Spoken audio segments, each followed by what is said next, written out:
shahrida Eva Product kompaniyasining yangi kirib kelgan Eva Productni birinchi ofis ochilishi Qirg'iziston liderlarimiz Azizbek va Gulnoz opalar rasman Qirg'izistonda Eva Product ofisini ochilishini o'tkazishmoqda. Ilohim omadli, barakali, xayrli qilsin. Qirg'iziston xalqiga juda ham barakali, foydasi tegadigan barcha insonlarning ham sog'lig'ini, ham cho'ntagini to'ldiradigan kompaniyalardan biri. Bunisi aniq bo'lishi aniq.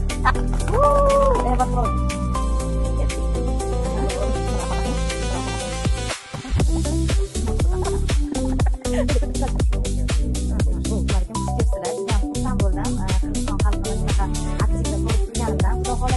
bu kompaniya bu yerda yangi endi chaqaloqligi boshlandi. Lekin kompaniya haqida qisqacha sizlarga ma'lumot berib o'tib ketaman.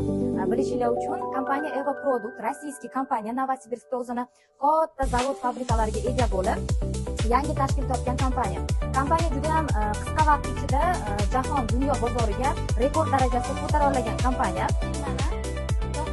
Bu boshlanishi ishonamizki aziz umuman zo'r natijalar qilasiz. Chet el sayohatlari hamma bonuslarni ko'rib Bu oy mana уже Moskva sayohatini yutadi aniq. Tabriklaymiz yana bir bor. 10 kunlik natija muborak bo'lsin.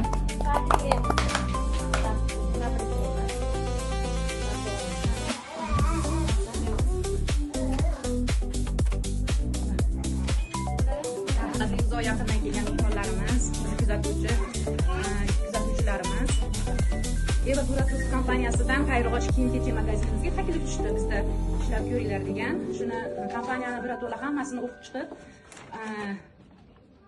ayollarimizga tanishib chiqib, ayollarimiz salomatligi, go'zalliklarini oshirish uchun juda ham katta yordam berayotgan firma ekan. Butun kollagen batlari juda ham biz uchun foydali ekan. Shuni biz o'ylanib kompaniyaga keldik va 15 kunda shunaqangi biz kutilmagan natijaga erishdik. Bo'larkan, bo'lsa ekanmi? Mana ayollarimiz o'tirmasdan ishga kelib yozilinglar, ishlaylar.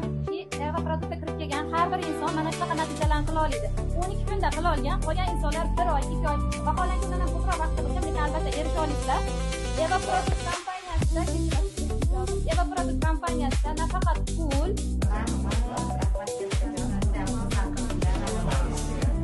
Sizlarga ahamiyat beramiz. Juda ham chiroyli. Xohlagan joyingizda, xohlagan insoningizni jalb qila olasiz.